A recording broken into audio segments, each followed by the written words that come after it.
उपसभापति महोदया, मैं आपके प्रति आभारी हूँ कि आपने मुझे इस विषय पर बोलने का अवसर दिया। महोदया, इस सदन में जब श्रीलंका समझौते के संबंध में माननीय मंत्री जी ने बयान दिया था, तो मैंने उस समय कहा था कि श्रीलंका का समझौता हमारे गले में हड्डी की तरह फंस गया है। इस पर मंत्री महोदय ने कहा था कि आपको गले में हड्डी दिखाई देती है, लेकिन मुझे तो नहीं दिखती है।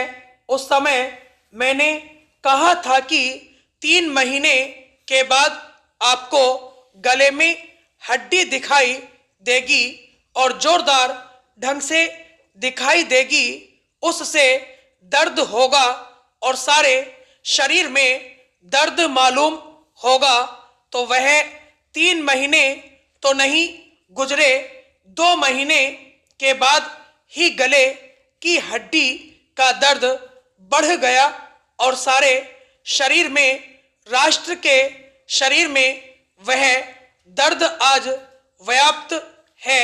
मैं यह बात मानता हूं कि श्रीलंका की जनता भारत की जनता से प्यार करती है, दोनों में मोहब्बत है, लेकिन भारत सरकार की गलती से विदेश नीति को ठीक से न समझने के कारण भारत की तस्वीर श्रीलंका की जनता के बीच और वहां की सरकार के बीच भी बिगड़ रही है।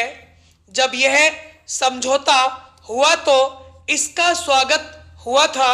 उनके प्रधानमंत्री कह रहे हैं कि नहीं, यह जो समझौते के अंतराल से चीज निकल रही है वह गड़बड़ है। भारत विरोधी बयान लगातार आते जा रहे हैं। इस समझौते में हमें मिला क्या?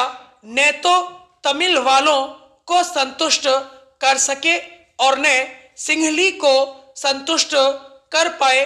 उस गरीब जनता का कोई हिस्सा हमारे पक्ष में नहीं है। ऐसी भारी गलती तो मैं समझता हूँ एक बार और हुई थी, लेकिन इससे हल्की गलती थी जिस समय तिब्बत पर भारत ने चीन की सोवरेंटी मानी थी। उस समय भी तत्कालीन प्रधानमंत्री ने भारत सरकार का डिफेंस किया था। तिब्बत पर चीन की प्रभुसत्ता मानना उचित नहीं है, यह कहा था, लेकिन आगे चलकर उसका नतीजा यह निकला कि हमको कई हजार एकड़ जमीन गंवानी पड़ी।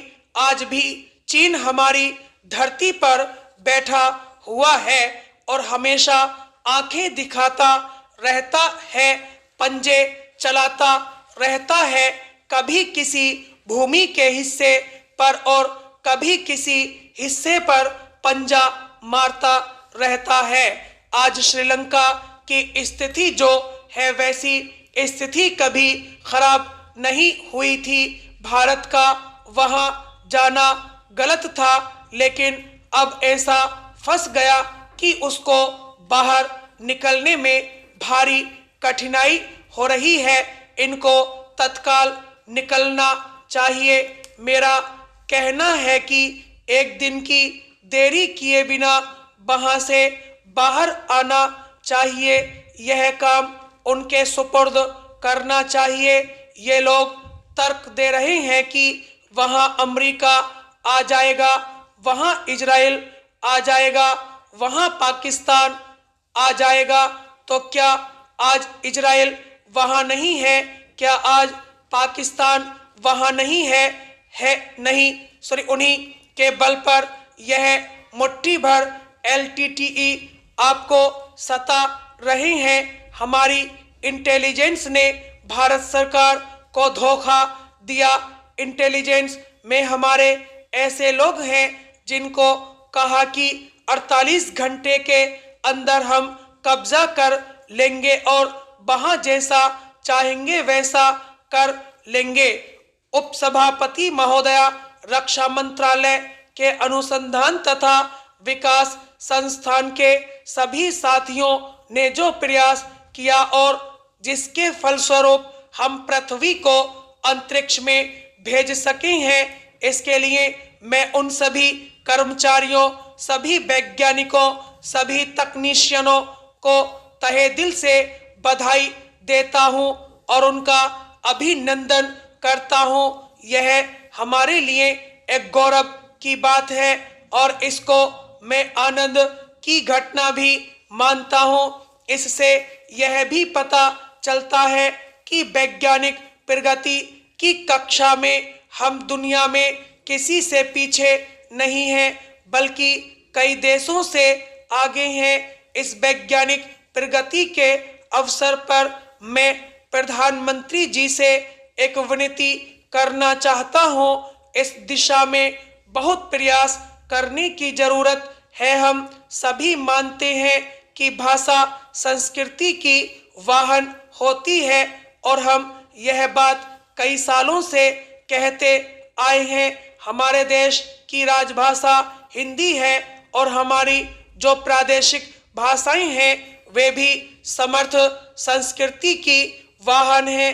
मुझे राजभाषा समिति का एक सदस्य होने के नाते बार बार इस बात को देखकर दुख हुआ है कि इस देश में वैज्ञानिक प्रगति के नाम पर अंग्रेजी भाषा को बढ़ावा देने का प्रयास किया जाता है।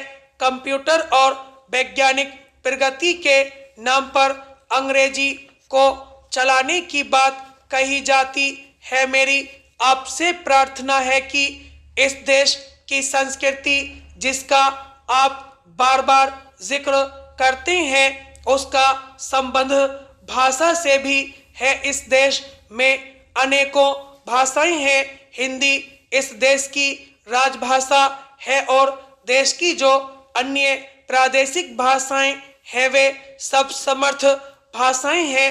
वैज्ञानिक उपकरणों के द्वारा हम इन भाषाओं को और भी प्रबल बना सकते हैं। वैज्ञानिक साहित्य के द्वारा देश की आत्मा की एकता को और भी अधिक मजबूत बना सकते हैं, ऐसा मैं मानता हूं।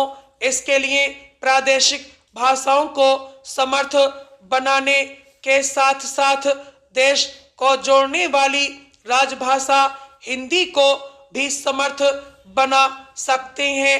वैज्ञानिक अनुसंधान आज के युग में बहुत महत्वपूर्ण वस्तु होती है। मुझे इस बात का बहुत दुख है कि अभी तक इस दिशा में जितना ठोस काम होना चाहिए था, जितना ठोस कदम वैज्ञानिकों के जरिए उठाना चाहिए था, उतना नहीं हो पाया है। शायद वे हिंदी समझ नहीं पा रहे हैं। मैं सभी प्रादेशिक भाषाओं की बात कर रहा हूं। मैं आशा करता हूं कि जिस स्थिति में अब हम पहुंच गए हैं, जिस अंतःकरण में पहुंचने के लिए जो वैज्ञानिक काम करना चाहिए वह भी शीघ्र किया जाना चाहिए।